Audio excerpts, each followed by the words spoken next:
ചായ, കാപ്പി.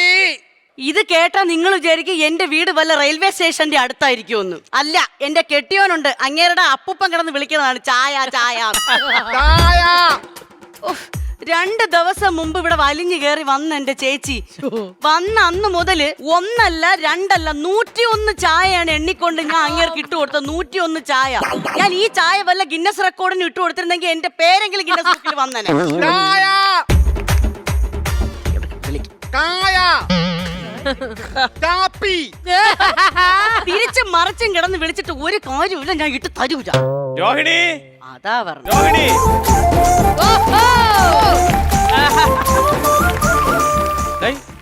അപ്പൂപ്പൻ കുറെ നേരം കൊണ്ട് ചായ ചായ എന്ന് പറഞ്ഞ് വിളിക്കണം. നിനക്കൊരു ചായ ഇട്ട് കൊടുത്തൂടെ? ഞാൻ ഒരു സംശയം ചോദിക്കട്ടാ, നിങ്ങൾ അപ്പൂപ്പനെ വല്ല തേയിലത്തോട്ടത്തിനകത്താണോ പെട്ടിട്ടത്? കുടുംബത്തിലുള്ള 24 മണിക്കൂർ ചായ ചായ ചായ ചായ എന്ന് പറഞ്ഞ് വിളിക്കും. ഞാൻ ഇവിടെ ചായക്കട നടത്തിക്കൊണ്ടിരിക്കുകയല്ല. 2 ദിവസം മുമ്പ് ഇവിടെ വന്നപ്പം 2 കിലോ ചായപ്പൊടിയും കൊണ്ടാണ് വന്നത്. അപ്പൊ ഞാൻ സന്തോഷിച്ചു. ഇനിയിപ്പോ 6 മാസത്തേക്ക് നമ്മളെ വീട്ടിൽ ചായപ്പൊടി വാങ്ങിക്കണ്ടല്ലോ. അത് കഴിഞ്ഞ് ഞാൻ 2 പ്രാവശ്യമാണ് പിന്നെ ചായപ്പൊടി വാങ്ങിച്ചത്. അവസ്ഥയൊക്കെ ഇവിടെ. അയ്യോ, പൊട്ടൻ കളിക്കല്ലേ. നാട്ടിൽ കിടക്കണവരെയും വീട്ടിൽ കിടക്കണ ഒരു മുഴുവനെയും വിളിച്ച് ഇവിടെ ചായ സൽക്കാരം നടത്തും. എന്നും ഇത് തന്നെ പരിപാടി. ഒരു പത്രം ഇടാൻ പറഞ്ഞവരെയും വിളിക്കും, പാല് കൊണ്ടുവരാൻ പറഞ്ഞവരെയും വിളിച്ച് ചായ കൊടുക്കും. കഴിഞ്ഞ ദിവസം ഇവിടെ പെണ്ണ് കാണാൻ എന്തോ ഒരു ടീം പോയി. അവർക്ക് എന്തോ വഴി തെറ്റി അപ്പൻ വെളിയിൽ നിൽക്കുന്നോണ്ട് വഴി ചോദിച്ച് ആ 6 പേരെയും വിളിച്ച് വീട്ടിൽ ഇരുത്തി എന്നെ കൊണ്ട് 12 ചായയാണ് ഇടിപ്പിച്ചത്. 12 ചായ. 6 പേർക്ക് എന്തിന് 12 ചായ? 6 ചായ ആ വന്ന 6 പേർക്ക്, പിന്നെ പോയിട്ട് 6 ചായ നിങ്ങളുടെ അപ്പൂപ്പന്. അപ്പൂപ്പൻ എന്താടി 6 ചായ? ഈ 6 പേരോട് സംസാരിക്കുമ്പോ 6 ചായ കുടിക്കും. ശിവമണി 6 ചായ എങ്ങനെ നിരത്തി വെച്ചിട്ട് ഇങ്ങനെ കുടിക്കാനായിട്ട്? എന്റെ വിഷമം നിങ്ങൾ മനസ്സിലാക്കണം. ഞാൻ അതുകൊണ്ട് ഇന്ന് എന്താ ചെയ്തെന്ന് നിങ്ങൾക്ക് അറിയാമോ? ഇവിടുന്ന് വെളിയിലിറങ്ങി ഗേറ്റ് വെളിയിൽ നിന്ന് പൂട്ടിയിട്ട് മതിൽ കയറി ചാടിയിട്ടാണ് ഞാൻ ഇവിടെ വന്ന് നിൽക്കുന്നത്. എന്തിനാണ് ഗേറ്റ് പൂട്ടിയിട്ട്? അതാകുമ്പോ വെളിയിൽ ആരെങ്കിലും വന്നാൽ അവരിവിടെ ആളില്ലെന്ന് പറഞ്ഞു പോവുമല്ലോ. ഇല്ലെങ്കിൽ അവരെ വിളിച്ചിരുത്തി നിങ്ങൾ അപ്പ ചായ കൊടുക്കാൻ പറയൂ എന്റെ അടുത്ത്. ഞാൻ ഇനി അങ്ങനെ പണിക്ക് പോവും. നിങ്ങൾ എന്നെ കാണാൻ വന്നതോ എങ്ങനെ? അതുപോലെ അങ്ങ് പോണം. തെങ്ങിന്റെ ഒട്ടേക്കാര് മാവിന്റെ കോമഡി പറയല്ലേ സീരിയസ് ആയിട്ട് നിൽക്കുമ്പോ? കോമഡി പറയല്ല, ഇവിടെ കോമഡി പറയാനാണ് പൈസ തരണം. അപ്പൊ നീ കോമഡി പറയല്ലെന്നാ. ഇത് കണ്ടാ നിങ്ങള്? ഇത് കണ്ടാ? എന്തൊരു വട്ടമേശ സമ്മേളനം? വട്ടമേശ സമ്മേളനമല്ല, നിങ്ങൾ അപ്പൂപ്പ പത്രം വായിച്ചപ്പോ കുടിച്ചു തീർത്ത ചായ. ഓരോ പേജ് കുടിക്കുമ്പോഴും ഓരോ ചായ. ഭാഗ്യമുണ്ടടി. ഓരോ പേജ് കുടിച്ചപ്പോഴും ഓരോ ചായ കുടിച്ചത് നന്നായി. ഓരോ വാർത്ത വായിച്ചപ്പോഴും ഓരോ ചായ കുടിച്ചിട്ടുണ്ടെങ്കിൽ ചായയിട്ട് നിന്റെ ഊപ്പാട് വന്നേ. അങ്ങനെയാണെങ്കിൽ നാളെ പത്രത്തിൽ ഒരു വാർത്ത വന്നേനെ. വയോധികനെ തല്ലിക്കൊന്ന് വീട്ടമ്മേ. അഭിപ്രായമൊന്നും കാണിക്കില്ല. അപ്പൻ ചായ അല്ലേ ചോദിക്കണല്ലോ, ചാരായൊന്നും ചോദിച്ചില്ല. അയ്യോ, ചാരായം ചോദിച്ചിരുന്നെങ്കിൽ ഞാൻ വാറ്റി കൊടുത്തേനെ. അതൊന്ന് വാറ്റി കൊടുക്കോ? അങ്ങനെയെങ്കിലും കുടിച്ച് ബോധമില്ലാതെ എവിടെയെങ്കിലും കിടന്ന് ഉറങ്ങുമല്ലോ. നിങ്ങൾ അപ്പൻ എന്താണ് ശരിക്കും അസുഖം എന്തോന്നാണ് പറഞ്ഞ? അപ്പന്റെ 22ാമത്തെ വയസ്സിൽ അപ്പന് കല്യാണം കഴിക്കണമെന്നൊരു മോഹം വന്നു. എല്ലാ ഞായറാഴ്ച അപ്പൻ പെണ്ണ് കാണാൻ പോയി തുടങ്ങി. പെണ്ണ് കാണാൻ പോയി ചായ കുടിച്ച് 32ാമത്തെ വയസ്സിൽ അപ്പന്റെ കല്യാണം കഴിഞ്ഞപ്പോഴും അപ്പൻ പെണ്ണ് കാണാൻ പോകുമായിരുന്നു. ചായ കുടിക്കായി. ചായ കുടിച്ച് അഡിക്റ്റായി പോയെന്ന്. അങ്ങനെ ഒരു പ്രശ്നം എന്റെ അപ്പൂപ്പനുണ്ട്. അതുകൊണ്ട് നീ പ്രശ്നമാക്കണ്ട. അപ്പൂപ്പ എവിടെയെങ്കിലും വന്നു കഴിഞ്ഞാൽ ഏത് ബന്ധുക്കളെ വീട്ടിൽ പോയാലും ഒരു 2 ദിവസം നിൽക്കും, അതിനപ്പുറം നിൽക്കൂല, പൊക്കോളും. അയ്യോ, നിക്കാത്തായിരിക്കില്ല, നിർത്താത്താണെങ്കിലും നീർക്കൊക്കെ ആണെങ്കിലും 2 ദിവസം കഴിയുമ്പോ അപ്പൂപ്പ അങ്ങ് പോവും. എനിക്ക് എന്തായാലും ഇങ്ങനെ ചായ ഇട്ട് കൊടുക്കാനൊന്നും എനിക്ക് പറ്റൂല. നീ ഒന്ന് സഹിക്കേ, നീ പറയണ കേള്. എന്തോന്ന് സഹിക്കാനാണ് ഈ പറയണത്?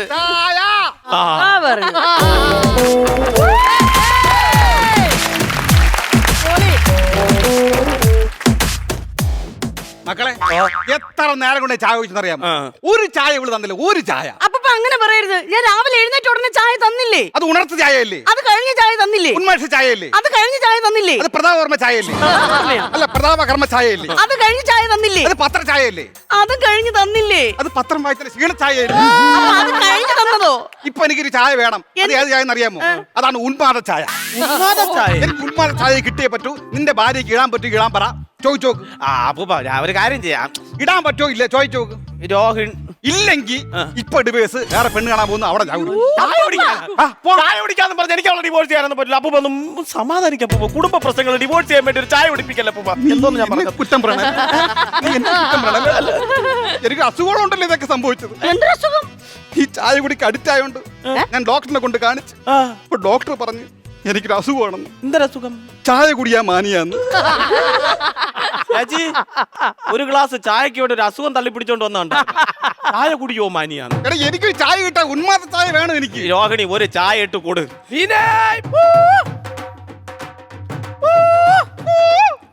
നിങ്ങളെന്തിനു പോണത്? എന്നെ കൂവി ഞാൻ കൂവും, ഞാൻ അങ്ങനെ അത് നീ ഇതാണ് വന്നത്. മീൻകാരനാണ്. ഓ. അങ്ങനെയാണെങ്കിൽ ഒരു കാര്യം ചെയ്യാം, ഞാൻ പോയിട്ട് നല്ല ചൂട് ചായ വാങ്ങിച്ചോണ്ട് വരാം. ചൂട് ചായ? അല്ല, ചൂട് ചാള വാങ്ങിച്ചോണ്ട് വരാം. അതിനിടയ്ക്ക് ഉന്മാദ ചായ കിട്ടിയേ പറ്റൂ. പോയിട്ട് വാ. ആണല്ല? ആണ്. ഇല്ലെങ്കിൽ ഈ രാജശേഖരന്റെ മുഖച്ഛായ മാറും. കഷ്ടമായല്ലേ ഭഗവാന്. ഈ ചായ ശേഖരന് ചായ ഇട്ട് കൊടുക്കാൻ എനിക്കിനി പറ്റൂല. ചായശേഖരനല്ല, രാജശേഖരൻ. 24 മണിക്കൂർ ഇങ്ങനെ ചായ ശേഖരിച്ചോണ്ടിരിക്കുന്ന ആളെ പിന്നെ ഞാൻ എന്തോ വിളിക്കണം? നീ രോഹിണി ഇങ്ങ് വന്നാൽ ഞാൻ പറയട്ടെ. എന്തുവാ? അതായത് എനിക്ക് സംഭവങ്ങൾ മനസ്സിലാവും. നീ ഒരുപാട് കഷ്ടപ്പെടുന്നുണ്ട്. എനിക്ക് തന്നെ ഇത്രയും നേരം ഇവിടെ വന്നിട്ട് എനിക്ക് എന്റെ തലവേദന എടുക്കണം. എപ്പോഴും ഇങ്ങനെ ചായ ചായ ചായ ചായ ചായ ചായ പറഞ്ഞ ബുദ്ധിമുട്ടാണ് കേട്ടോ. എനിക്ക് തന്നെ നല്ല തലവേദന. ഒരു ഗ്ലാസ് ചായ ഇട്ടിരു. എന്നെ കൊണ്ട് കൂടുതൽ പറയിപ്പിക്കരുത്. വേണേ പോയി ചായ ഇട്ട് കുടിച്ചോ. ഒക്രാനിൽ വീണ്ടും ഇവിടെ മീനും കൊണ്ട് വന്നു പോലും. എന്ത് പറ്റി? എന്താ അപ്പൂപ്പ? വീട്ടിൽ കേട്ട കൂടുതൽ അധികം ചേർക്കായി. അവൻ പറയല്ലേ അവന് ചായ വേണ്ടെന്ന്. ചായ കുടിക്കാൻ പറഞ്ഞ ചായ കുടിക്കാത്തവനെ അതിൽ കേടാമയില്ലേ ചാടി ചവിട്ടിയാണ് തന്നെ ഞാൻ. ഉപ്പ ചായ എവിടെ? ഉന്മാദ ചായ. ഉന്മാദ ചായ എവിടെ? അപ്പൂപ്പന് ഞാൻ ചായ ഉണ്ടാക്കി. എനിക്ക് ഉന്മാദ ചായ വേണം. അപ്പൂപ്പന് ഞാൻ ഉണ്ടാക്കി തരാം. എനിക്ക് ഇപ്പൊ വേണം ഉന്മാദ ചായ. അപ്പൂപ്പന് ഞാൻ ഉണ്ടാക്കി തരാൻ ചായ. നിന്റെ ഉണ്ടാക്കിയ ചായ വേണ്ട. ഇനി അവിടെ അവളെ വായിട്ട് ചായ അവളെ വല്ലതൊക്കെ കലക്കി തരും. അപ്പൂപ്പന് ഞാൻ ഉണ്ടാക്കി. കണ്ടല്ല ഞാൻ എന്തോ ചെയ്യണം നോബിയാണ്. എനിക്ക് അറിഞ്ഞൂടെ ഇത് എന്തോ. നീ എന്താ ചേച്ചി? ശ്രീവിദ്യ നിനക്ക് കുറെ വിദ്യകളൊക്കെ അറിയില്ല. എന്തെങ്കിലും ഒന്ന് പറഞ്ഞു എനിക്ക്. ഞാൻ സെറ്റ് ചെയ്ത് തരാം. ഞാൻ ഒരു കാര്യം പറയട്ടെ, ഈ ഇഷ്ടപ്പെട്ട ചായ വീണ്ടും വീണ്ടും ഇഷ്ടപ്പെടുന്നതുകൊണ്ടാണല്ലോ ആ വയസ്സം പിന്നെയും ചായ ചോദിക്കുന്നത്. അതുകൊണ്ട് ആ ചായയില് വലതും കലക്കി കൊടുത്ത് ഇഷ്ടപ്പെടാതാക്കിയാ മതി. ഞാൻ ഇങ്ങനെയല്ലേ സ്ഥിരം ചെയ്തോണ്ടിരിക്കണേ. കുടുംബജീവിതമാകുമ്പോ ഇതൊക്കെ സാധാരണമാണ്. അങ്ങനെ ചെയ്താൽ മതി. അപ്പൊ എന്തെങ്കിലും കലക്കി കൊടുത്താൽ മതി. ഷായക്ക് എന്തെങ്കിലും പറ്റുമോ? ഒന്നും ആയിട്ട് ചേച്ചി അങ്ങനെ ചെയ്യാല്ലേ? അറിയില്ലപ്പ, ഞാൻ അങ്ങനെ ചെയ്തിട്ടില്ല. ഇത് ചെയ്തോ? ഞാൻ ഒരുപാട് പേർക്ക് ഞാൻ പരീക്ഷിച്ചിട്ടുണ്ട്. ഒരു കുഴപ്പമില്ല. പിന്നെ നോബിയാണ് അപ്പൊ അങ്ങനെ ചെയ്തു നോക്കാൻ. 2 തുള്ളി മതി. കൊടുക്കാല്ലേ? എന്നാ പിന്നെ ഞാൻ പോയി ആ ഉന്മാദ ചായ ഉണ്ടാക്കിയിട്ട് വരാം. ശരി.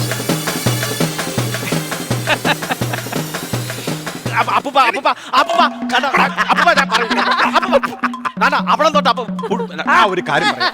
എനിക്ക് ഉന്മാദ ചായ കിട്ടിയ ഇല്ലെങ്കിൽ നമുക്ക് ഇപ്പൊ തന്നെ പോയി ഒരു പെണ്ണ് കാണാൻ ചായ കുടിക്കാം. അപ്പൊ ഇത് പെണ്ണ് കാണാൻ ചായ കുടിക്കാന്ന് പറഞ്ഞു. അപ്പം പറയണ ഇങ്ങനെ ഓരോ പ്രാവശ്യം പറയുമ്പോൾ എനിക്ക് അങ്ങനെ തോന്നണം കേട്ടോ. ഡിവോഴ്സ് കൂട്ടുകാരന്മാരെ വിളിച്ചോണ്ടല്ലോ. ആരാ ബേബി ചായ തണ്ണി ചായനെ? അതിലും ചായ. അപ്പൂപ്പ ആ ചായ വേണ്ട. അപ്പൂപ്പന്റെ ഉന്മാദ ചായ. മക്കളെ ഓ ഞാൻ വെറുതെ പറഞ്ഞേന് കേട്ടാ. ആണോ? നിന്നെ വെറുതെ പറഞ്ഞേന് കേട്ടാ. എന്നെ വിഷമമായ ചെറുതായിട്ട്.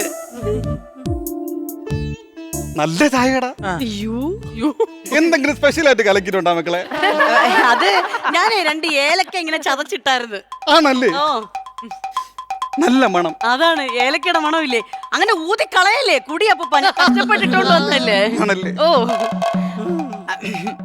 വിഷമമായ മക്കളെ? ഇല്ല കുഴപ്പമില്ല. അപ്പനല്ലേ പറഞ്ഞത്, സാരമില്ല. അപ്പൊ കുടി. ആ മോളെ അച്ഛൻ. അച്ഛാ അല്ല അച്ഛൻ എങ്ങനെ വന്ന്? ഞാൻ ഗേറ്റ് വെളിയിൽ നിന്ന് പൂട്ടിയിട്ടേക്കായിരുന്നു. കല്യാണത്തിന് മുമ്പ് ഇവൻ നിന്നെ കാണാൻ വരാറില്ലേ? അതുപോലെ ഞാൻ വന്നു. എന്തൊരു ഹൈറ്റുള്ള മതിലും പണിതിരിച്ചേക്കുന്നത്. അയ്യോ, അപ്പവരെ പോന്ന് 2 ദിവസമായി വന്നിട്ട്. 2 ദിവസമായ കാര്യങ്ങളൊക്കെ എങ്ങനെ പോണ്? അങ്ങനെ ഇങ്ങനെയൊക്കെ പോണപ്പാ. നിനക്ക് അങ്ങനെ എനിക്ക് അതും ഇല്ലടേ. നിന്റെ മോളായോണ്ട് പറയല്ല, സത്യം പറഞ്ഞോണ്ടല്ല. ഇതുപോലെ കൈപ്പുണ്യമുള്ള ഒരു കൊച്ചിനെ കിട്ടൂല. അവള് ചായ ഇട്ട് തന്നോണ്ടല്ല, ഒരു സുന്ദരമായ ചായയാണ്. അടിപൊളി കുടിയടാ. അമ്മയുടെ കൈപ്പിണ്ടി അച്ഛാ, അച്ഛാ, അച്ഛാ, കുടിക്കല്ലേ? അയ്യോ അത് ഞാൻ അപ്പൂപ്പൻ ഇട്ടോണ്ടുവന്ന ചായ, സ്പെഷ്യൽ ചായ. അച്ഛനത് ഇഷ്ടപ്പെടില്ല. അച്ഛന് ഞാൻ വേറെ ഇട്ട് തരാം. അല്ല അപ്പൊ തന്നല്ലേ എന്ന് കുടിച്ചു നോക്കാന്നത്. അച്ഛന് ഞാൻ വേറെ ഇട്ട് തരാം. അച്ഛാ അച്ഛന്റെ ചായ അല്ല ഇത്. അച്ഛന് ഞാൻ വേറെ ഇട്ട് തരാം. ഇത് അപ്പൂപ്പന് ഞാൻ കൊടുത്ത ചായ. അപ്പം കുടിച്ചോ? മക്കളെ, ഓ. നീ കിടന്ന് ബുദ്ധിമുട്ടല്ലേ? ഇതവൻ കുടിക്കട്ടെ. ഇല്ല, അത് അങ്ങനെ കുടിക്കാൻ പറ്റൂല അച്ഛാ. അച്ഛന് ഞാൻ വേറെ ചായ ഇട്ടോണ്ട് വരാം. പിന്നെ ഉണ്ടല്ലോ അച്ഛാ, അതുകൊണ്ട് അവിടെ മറ്റേ ആ തെങ്ങൊക്കെ നിക്കണുണ്ടല്ലേ, ആ പറമ്പ് അവിടെ വിൽക്കാൻ ഇട്ടേക്കുവാന്ന്. അപ്പൊ അതിങ്ങനെ നമുക്ക് വാങ്ങേണ്ട കാര്യങ്ങളൊക്കെ നോക്കാമേ. അതെയാ? അത് കായ് വരല്ലാതെ വാഴത്തോപ്പ്. അത് വേണ്ട. അത് വേണ്ടല്ലേ. അച്ഛൻ ഞാൻ വേറെ ചായ അച്ഛൻ ഇട്ടോണ്ട് വരാം. അയ്യോ, അത് തണുത്തു പോയാ അല്ലെങ്കിലും അത് അതാണ് തണുത്തുപോയി. അതുകൊണ്ട് അച്ഛൻ ഇഷ്ടമല്ലല്ലോ തണുത്ത ചായ. അപ്പൂപ്പന് ഇഷ്ടമല്ലല്ലോ. ഞാൻ വേറെ ചായ കൊണ്ടുവരാം. രോഹിണി ഞാൻ കുടിച്ചോളാം ചായ. കളയണ്ട, ഞാൻ കുടിച്ചോളാം. വേണ്ട, കുഴപ്പമില്ല ചേട്ടാ, ഇത് തണുത്തുപോയി. ഈ തണുത്താലും കുഴപ്പമില്ല, എനിക്ക് തലവേദന. തലവേദന ഉള്ളതുകൊണ്ട് തണുത്ത ചായ കുടിക്കാൻ പാടില്ല. ഞാൻ കുടിച്ചോളാം. കുടിക്കണ്ടെന്ന് പറഞ്ഞല്ലേ ഞാൻ. അല്ല, ഞാൻ ഒരു സംശയം ചോദിച്ചോട്ടെ. ആ ചായ മോളെ എന്നെ കൊണ്ട് കുടിപ്പിച്ചില്ല. ആ ചായ തണുത്തെന്നും പറഞ്ഞ് ഇയാളെ കൊണ്ട് കുടിപ്പിക്കുന്നില്ല. അപ്പൊ ആ ചായയിൽ എന്തെങ്കിലും പ്രശ്നമുണ്ടോ? ഒരു പ്രശ്നമില്ല. പ്രശ്നമുണ്ട്. ആ ചായയിൽ പ്രശ്നമുണ്ട്. ഒരു പ്രശ്നമില്ലല്ലോ. അതായത് ഈ ചായ നിങ്ങളും കുടിക്കണ്ട, ഇവനും കുടിക്കണ്ട. ഈ ചായ ഞാൻ കുടിക്കേണ്ട ചായയാണ്. അതെങ്ങനെ മനസ്സിലായി? അതാണ് അപ്പം കുടിക്കേണ്ട ചായയാണിത്. വേറൊന്നുമല്ല, അവൾ ആ ചായക്കകത്ത് എന്തോ കലക്കിയിട്ടുണ്ട്. കലക്കി വെച്ചേക്കണം. ഞാൻ ഒന്നും കലക്കിയിട്ടില്ല. സത്യം പറയട്ടെ, ഇതിനകത്തൊന്നും പറയലും അതിനകത്ത് കലക്കിയിട്ടുണ്ട്. അതെങ്ങനെ മനസ്സിലായി അപ്പാപ്പന്? അത് പിന്നെ 36 വർഷമായിടാ ഞാൻ ചായ കുടി തുടങ്ങി. ഇടയില് കട്ടും മോട്ടിച്ചും പല ചായ ഞാൻ കുടിച്ചു. അതിലൊന്നും എനിക്കൊരു റിഗ്രറ്റ്സും. അതുകൊണ്ട് പറയാണ്, ചായ എന്റെ കൈ കിട്ടിക്കഴിഞ്ഞാൽ അതിന്റെ ഗുണവും മണവും അപ്പൊ തന്നെ എനിക്ക് അറിയാൻ പറ്റും. ഈ ചായക്കകത്ത് എന്തോന്ന് കലക്കിയത്? എന്തോന്ന് കലക്കിയത്? അത് ലോഷൻ കലക്കി. ചായ കൂടി കുറയ്ക്കും. ലോഷൻ കലക്കി. അപ്പൊ അത് എനിക്ക് ഒരു കാര്യം മനസ്സിലായി, നിന്റെ ബുദ്ധിയിൽ ഇത് തോന്നൂല. ഇതിന്റെ പിന്നിൽ വേറെ ആരോ ഒരാളുണ്ട്. അതാരാണെന്ന് നീ പറ. അതാരാണെന്ന് പറ. ഇല്ലെങ്കിൽ അതിന്റെ തലയിൽ എഴുന്നേറ്റ് വന്നാ നീ രക്ഷപ്പെടും, ഇല്ലെങ്കിൽ ശപിക്കും. അവളുടെ കയ്യിൽ ഇതുപോലത്തെ പല ബുദ്ധി ഉണ്ടെന്ന് എനിക്കറിയാം. അതിലൊന്നേ കൊടുത്തുള്ളൂ, എല്ലാം കൊടുത്തില്ല. ഓടിവാ. ചില കുടുംബത്തിൽ ഇങ്ങനെ വിഷയം ഉണ്ടെന്ന് പറഞ്ഞു. ഈ പ്രായമായ മനുഷ്യൻ ഇത് കുടിച്ച് വല്ല സംഭവിച്ചിരുന്നെങ്കിൽ ആ അപ്പാപ്പനെ പറ്റിക്കാൻ നോക്കായിരുന്നല്ലേ? മാമൻ എനിക്ക് മാമീനെ പോലെയാണ്. ഒന്നും ഞാൻ ചെയ്യൂല. കുടി. ഡയറ്റാണ്, ഡയറ്റാണ്. അത്രയ്ക്ക് വണ്ണമൊന്നുമില്ല. ഇത് ഒരു ഗ്ലാസ് കുടിക്കാം. ഈ ചായ കുടി. ഇഷ്ടല്ല. അല്ലല്ല കുടിച്ചാ പറ്റും. എനിക്ക് പൊള്ളും, തണുത്ത ചായ പൊള്ളും. കുടിക്കാൻ പറ്റൂല, എനിക്ക് കുടിക്കാൻ പറ്റൂല. മര്യാദ കുടിക്കാൻ പറ്റും. എനിക്ക് കുടിക്കാൻ പറ്റൂല, എനിക്ക് കുടിക്കാൻ പറ്റൂല. എനിക്ക് ചായ കുടിച്ച്